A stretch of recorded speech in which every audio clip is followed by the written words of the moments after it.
Oops。Hello， 大家好，我係毛仔啊。我係 Chloe 啊。拍拖熱戀期，可能大家另一半都想成日喺熱戀期嘅時候成日見面，但係我唔知係攰好啊定甜蜜好啦。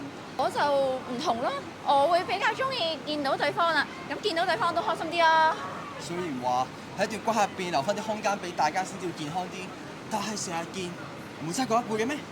咁不如咁，我哋就去問下現代嘅情侶，佢哋覺得點樣平衡 me time 同埋相處時間啦。就不如 Let's go。點樣稱呼你哋啊？我叫 Amber，我叫 Irma，我想問你哋有冇拍拖啊？有嘅，我都有。你哋拍咗幾耐分別？你哋仲有2個月就1年。差唔多。冷戰㗎。單身。我叫 Manny。你有冇拍拖㗎？有啊。你拍咗幾多年到？而家呢個年紀咯。我想問下你有冇拍拖啊？都有拍拖嘅，有拍拖嘅係介唔介意報個 status 啊？ A6 啦。做 long distance。你哋平時拍拖啦，會中意成日黐住啊，定係會想有 me time 㗎？我覺得會有少少 me time 會好啲。你都係。日日 call。我中意分開有 me time。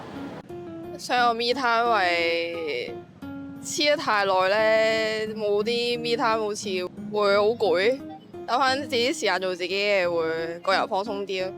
因為我自己都係一個比較 I 嘅內向嘅人啦，咁可能差唔多每個禮拜見1-2次咁樣咯。我自己比較中意多啲 me time 咯。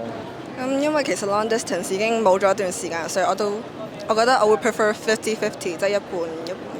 如果俾你揀，你會揀超多啲啊，定有翻啲 me time 啲空間俾自己咧？梗係有 me time 啦，係有 me time 係啊。點解咁想 me time 咧？寧願要。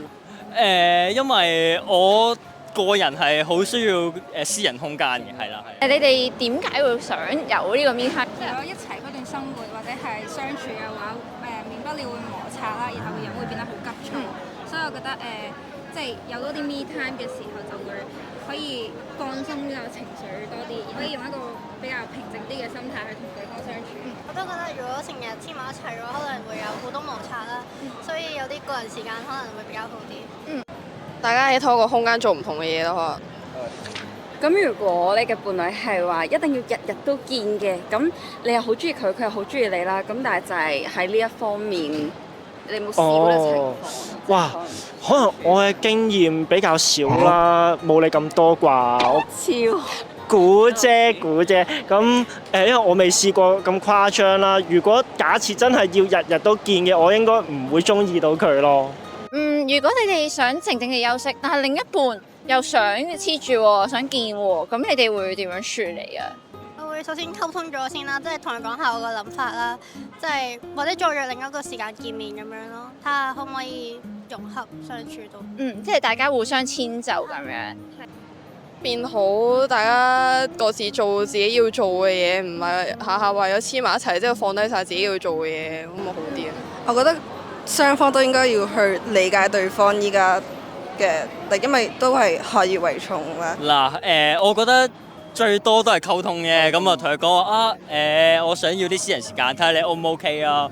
咁佢唔 OK 我都冇計嘅，係咪先？咁唔係嘅，我夾硬話唔 OK，到最後都係要我氹嘅，咁算啦，咁咪自己食咗佢咯，叫做冇辦法。因為我之前自己有做過一個 test 嘅，咁啊叫愛之語啦。咁就係你對於邊一種係啊，你咁我自己係對於一個高質嘅相處時間，我自己係覺得相處嘅時間唔一定多，但係咧大家都係 deep talk 嘅，都係有真係內心真正嘅交流咁樣樣比較好啲咯。同埋留對方嘅私人空間俾對方，係你對對方嘅一種信任。你要信任佢嘅空間係唔會出軌啊之類咁嘅嘢啦。咁我覺得對對方有一定嘅信任，亦都係會可以加強你哋嘅感情咁咯。即係我自己少少嘅經驗嘅睇法啦。原來大家對愛情嘅睇法都好唔同喎，有啲就中意成日黐住，亦都有啲就覺得 me time 更加重要。其實最緊要嘅都係互相理解嘅啫。有時候俾翻啲空間大家，咁先會更加穩固噶嘛。啱啊，愛情唔係長期佔有，而係一種尊重同埋互相成長。咦？我哋下集訪問啲咩好啊？到時你咪知咯。好，我哋下集見，拜拜。中意呢條片嘅你記得 like 同 share，仲要 like 我哋嘅 Facebook，follow 我哋嘅IG 同埋 subscribe 我哋嘅 YouTube channel 啊！我哋下條片再見，拜拜。